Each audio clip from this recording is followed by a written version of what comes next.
कालमती गांव में एक पत्ता तक नहीं हिल रहा था। बस भयानक गर्मी और मौत जैसा सन्नाटा था। पर सबसे अजीब बात यह थी कि गांव के खेत में गड़ा वह लकड़ी का पुतला हर रात अपने आप एक कदम आगे बढ़ रहा था। इसलिए गांव में खौफ इतना था कि शाम ढलते ही लोग अपने अपने दरवाजे बंद कर लेते थे, क्योंकि किसी ने भी उस पुतले को वहां नहीं गाड़ा था। लोग कहते हैं वह एक रात अचानक जमीन फाड़कर बाहर निकल आया था। लेकिन एक रात गांव के उस सन्नाटे को एक दर्दनाक चीख ने चीर दिया। सुबह एक औरत की लाश उसके घर के बाहर पड़ी मिली। उसका शरीर बिल्कुल नीला पड़ चुका था, जैसे किसी ने उसके जिस्म का सारा खून चूस लिया हो। और उस दिन से रात होते ही गांव में कुत्तों के रोने की आवाजें गूंजने लगी। लोग डर के मारे रात भर सो नहीं पाते थे, क्योंकि हर रात उन्हें अपने बंद दरवाजों के बाहर से अजीब अजीब आवाजें सुनाई देने लगी थी। लोग अपने बच्चों को सीने से लगाए अंधेरे में थर थर कांपते रहते, लेकिन फिर भी सुबह होते ही किसी न किसी की लाश मिलती थी और उनके चेहरों पर डर साफ दिखाई देता था। इसलिए गांव वालों का डर अब भयानक दहशत में बदल चुका था। ऐसा लगने लगा था जैसे अगला नंबर किसी का भी हो सकता है।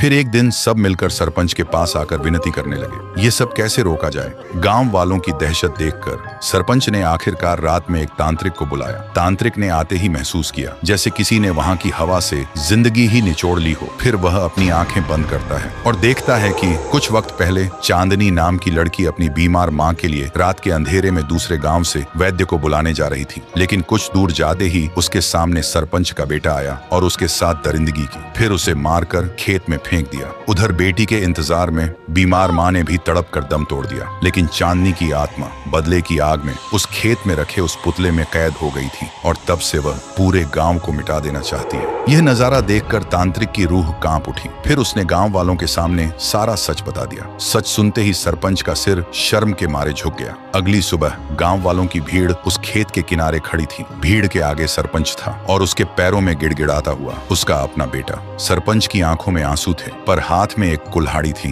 तभी उसने एक झटके में अपने ही बेटे का सिर धड़ से अलग कर दिया। खून के छींटे सीधा उस पुतले पर जा गिरे और सरपंच घुटनों के बल जमीन पर गिरकर रोते हुए बोला, तेरा बदला पूरा हुआ चांदनी। इस पापी खून से अपनी प्यास बुझा ले और इस गांव को बख्श दे। तभी आसमान का रंग बदल गया और देखते ही देखते वह पूरा पुतला राख बनकर हवा में उड़ गया। उस दिन के बाद से कालमती गांव में मौत का सिलसिला तो रुक गया था, लेकिन उस खेत की तरफ जाने की हिम्मत आज भी कोई नहीं करता। तो दोस्तों, बुरे काम का अंजाम हमेशा बुरा ही होता है। आप अपने पाप दुनिया से तो छुपा सकते हैं, लेकिन ऊपर वाले से कभी नहीं छुपा सकते।